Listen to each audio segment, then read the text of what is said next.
Okay, mga hunters, welcome back po sa ating channel, Galim Online. Nagbabalik. Ang ating pong pag-uusapan ngayon ay tungkol po dito sa post ni Boss Toyo, no? Tungkol sa yung mga vlogger o mga kolektor na nagpapaasa daw, no? Basahin natin yung kanyang post. Makikita nyo naman dyan sa background natin, no? Post ito ni Boss Toyo, no?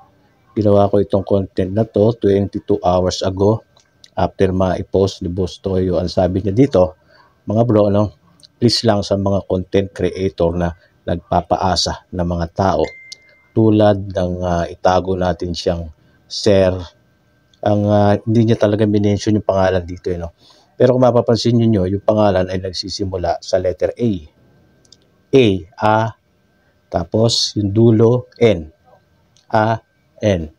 No? Ayan, marami nakakakilala dito eh. 'Di ba? Ayan, no. Huwag mong paasahin mga viewers na kunwari binibili mo yung mga common coins. Isa na lang talaga, sabi niya. Sabi ni Boss Toyo, isa na lang talaga, i-expose ko na yung modus mo. Dami mong naloloko at pinapaasa ng mga viewers na kunwari binibili mo yung mga coins na common lang. Yan ang post ni Boss Toyo, no? Siguro meron lumapit dito kay Boss Toyo na inaalok yung mga common coins na nakapanood dun sa vlogger na yan, na kasi binibili raw ng mahal eh. Natural, yung mga may hawak nun at hindi masyadong nakakaintindi sa coin collecting, hindi isip talaga nila totoo, no? Hindi sila pinapansin doon sa kung saan sa page nun kung mo bibili, no? Kaya naghahanap itong mga merong hawak ng common coins na pwedeng bumili. Siguro lumalapit kay Boss Toyo. Katulad yun lang Pascuelio. No, si Dagul nga pumunta ron kasi akala totoo. Kaya inaalo kay Boss Toyo. Sinabi naman ni Boss Toyo na fake yun, hindi yun totoo. So ito kasi, yun na nga, napapaasa yung mga tao na nakakapanood na hindi masyado nakakaintindi sa coin collecting. Dalawa yan sila eh. Yung isa, ganun din sistema, bili lang ng bili ng mga common coins. Nagpapakita ng maraming pera, no? Sabi, pinuntahan sa bahay, tapos binayaran yung mga common coins, halagang 5,000, 10,000. Natural yung makakapanood niyan, aasa.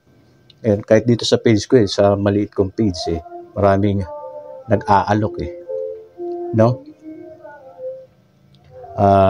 May tumutugtog doon, storbo.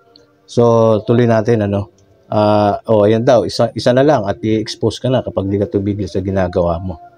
No? Masisira ka dito kasi mali naman talaga yung ginagawa at doon sa iba din na gumagawa na nagpapaasa. No? Kung bibili kayo, bilihin nyo talaga yung mga kabili-bili at yung dapat bilihin at talaga makakatulong kayo sa mga totoong coin collector, yung mga nag-effort talaga para maibenta yung kanilang mga USPI, mga silver commemorative coins, mga hard to find coins. Ganun dapat, no? Dapat tama lang.